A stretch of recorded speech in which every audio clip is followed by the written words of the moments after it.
Now that I'm at home in Oregon, I thought that maybe I could take some of those gee, I should have saids and turn them into something useful, like a video revision of the talk that I gave halfway around the world in Jeddah, Saudi Arabia. I'd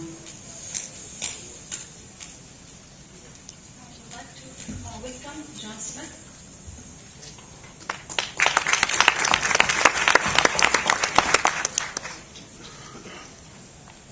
The conference was organized around the terrible Jeddah floods that occurred in 2009. The response to that flood was very interesting. The official media ignored the flooding at first, but all of these videos on YouTube brought a lot of attention. And then the BBs and Twitter and Facebook and all these other tools helped people self-organize to respond to the terrible suffering and destruction that had occurred. Although the conference was focused on social media, I wanted to talk about technologies and all of the tools that a community can use to be together and work together. Communities tend to use whatever is available, whether it's a BB, which is what Saudis affectionately call their blackberries, or something more conventional or more exotic, something new. The Jeddah floods are a really important opportunity to see the impact of technology on a society, on a community, and on how it can use technology. That one event revealed communities, conversations, technologies, opportunities, and at the same time that one event also started important conversations about Saudi society and about technology. So in this talk, I'm arguing that communities of practice are a really important framework. We need some kind of framework that will keep us from focusing too much on an individual or a collective, to become too optimistic or too cynical about social media, and to keep us from focusing just on one-off events, so that we're looking across time at how change and conversation and learning accumulate.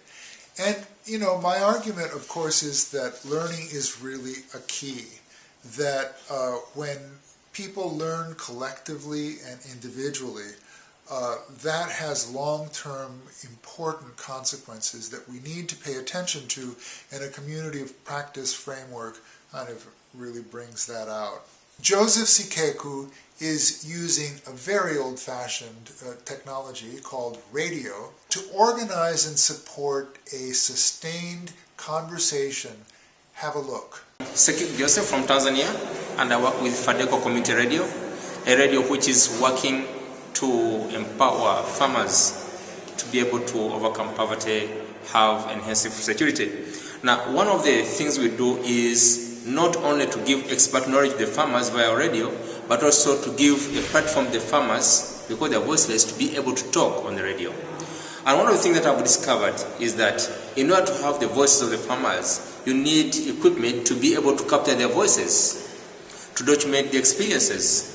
It's remarkable to me how skillful and purposeful Sikekwu is, not only with the technologies to enable the conversation, but to engage farmers in rural Tanzania in a conversation about improving their practice over time.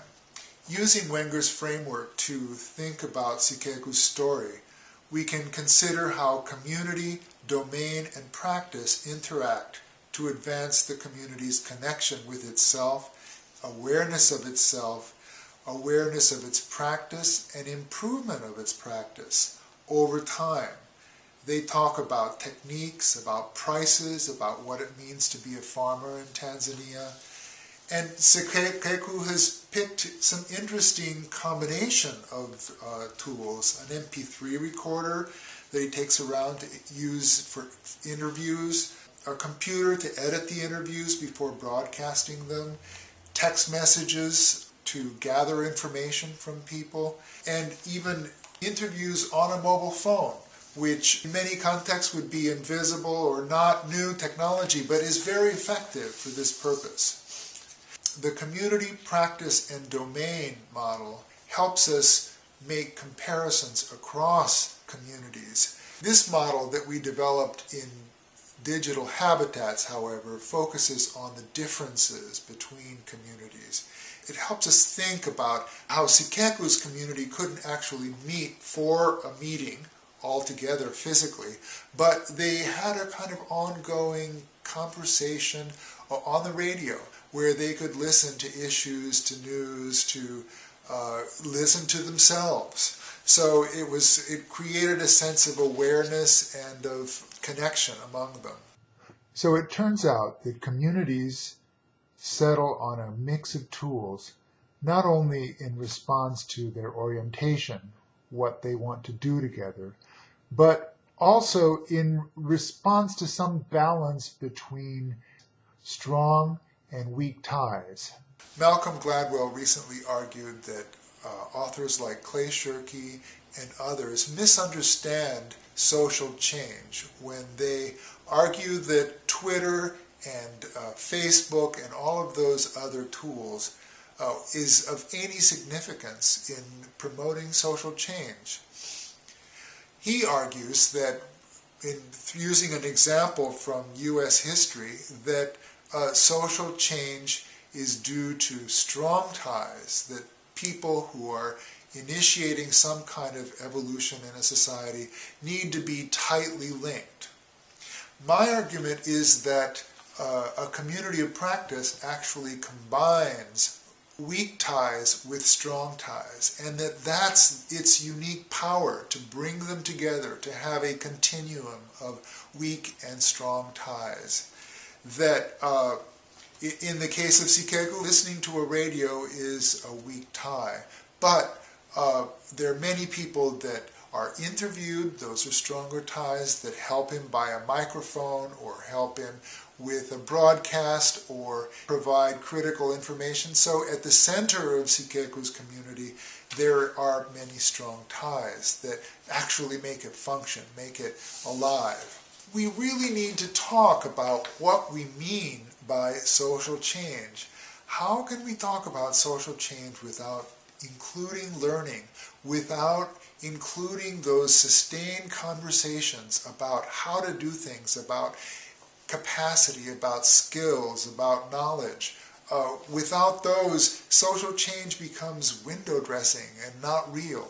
So a community of practice model on conversations helps us look at those genuine conversations that lead to actual social change. Another element of a community of practice is the kind of development of self-awareness, of that capacity to know what we're doing collectively and how important it is. And I think Sikeku's example is great in terms of really giving that feeling that we know who we are. And when we know who we are as a community, we're capable of addressing or taking on these really important questions about who are we going to be? How will we get to where we want to go? How might we evolve if we don't make that effort that we need to make? So all of these questions come into focus, and I think that these questions are fundamental and really important, whether we're in Jeddah, we're in Tanzania, or whether we're on YouTube. And I look forward to our conversation about these whole issues. And does technology matter or not? And so my parting shot is it's the relationships that matter.